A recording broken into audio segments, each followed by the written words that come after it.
Today, I just want to talk about this is technically the first, well, technically, I don't know if it's technically the first month of profitability for me, but it's the first month that I was able to cover overhead. So that feels pretty good. I'm still not paying myself a decent salary. I'm not paying myself a salary consistently. So I guess technically, if I'm doing that and still profitable, then I'm profitable. But I'm gonna take the win I can get. I'm covering overhead, so that's good. It took me a little bit longer than I thought it would. So now I'm in 9 months. I have a staff of 5, so I have a practice manager / MA, receptionist, new medical assistant that I hired out. She was a student for us, and I hired her, a virtual medical assistant, and of course myself. I do have a biller who takes a percentage of collection, so like billing consultant, things like that. She does take a percentage of the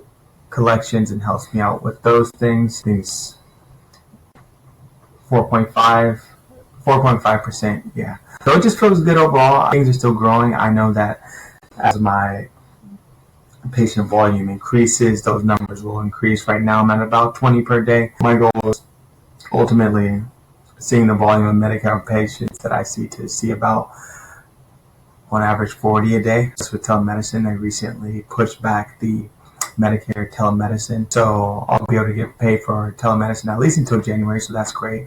I do have some new Medicare patients coming in.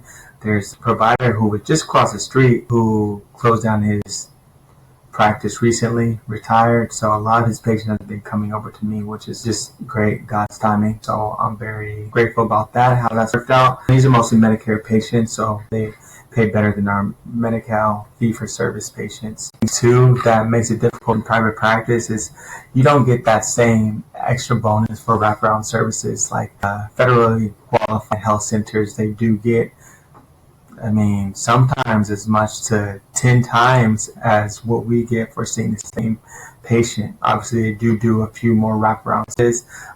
They do handle more of the transportation. They need to see all the patients on a sliding scale fee. But even with that being the case, I think it's kind of ridiculous. The great percentage that they get paid more than the private practice clinics. I think there should be much more of a push to make this more even playing field, or at least do a trial. Let's do some head ups, like take a few patients of the same money, see how they do at the end of the day, versus if you're getting to a private clinic versus one of the FQACs, and just see who's more efficient with the care. I would love to do something like that, like a head up, and just see. But my suspicion is, well, I know that a lot of money goes wasted because I've been a part of FQAC, and I'm wasting money myself. I just think it's on a bigger scale because you have so much more employees, and that's just the nature of things. I obviously went into private practice because I like smaller scale things.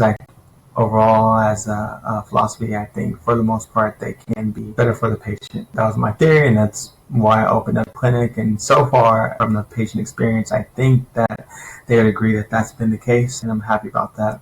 Hopefully, I can continue to bring more profit. So some of the things I plan to add, I mentioned increasing the volume. So aiming for that 30. I think that sweet spot is about 30 to 40 patients per day. I do have a contract in the works with some veterans disability exams. Those pay decently well. What else I got? So telemedicine.